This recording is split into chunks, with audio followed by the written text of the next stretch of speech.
parlay. Meet me at the partner. The city itself has a $700 million budget. It also controls a $1 billion budget at the airport. So you got $1.7 billion flowing through this city and all the jobs attached to it and all of where that's going to go. The city council basically is your board of directors. So it's basically the folks that write the law or that decide where that budget's going to go. Your mayor is your CEO of your company, right? They're the one that actually says, okay, you want to spend it on this project, then I'm going to make sure it gets spent on that project. So how does it actually matter? So it matters this way. There was a study done of where parks are in this city and who can walk to a park in 10 minutes. And if you take that map and you look at a map of where the poverty areas are in our city, you will find that the parks are not in the areas with poverty. Not a surprise, but a travesty, right?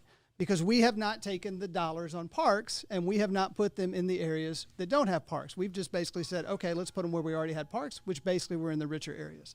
If you look at the parts of the city that are hottest on a daily basis, and why is a part of the city hot? Because it doesn't have trees, it's got a lot of concrete, it basically doesn't have kind of all of those ways in which a city gets cooler, you will find they are also in the areas where there's the most poverty.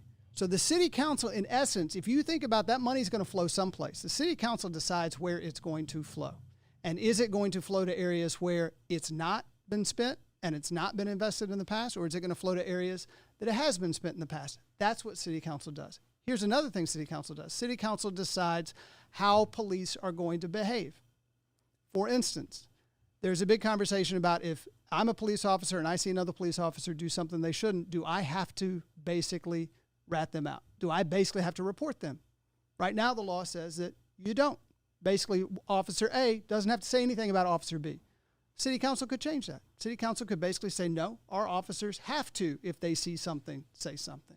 So it is not only where the money goes, but it's also how all of those people who work for the city, police, fire, city staffers, where and how they actually behave.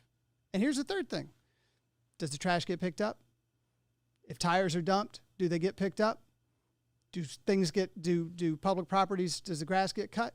How the city looks and feels, every part of it depends on how city council decides to spend the money and how the mayor decides to actually run the city. And so it makes a big difference when you walk out of your door, no matter where you live, and you look around and you say, okay, is this a city that I feel good about today?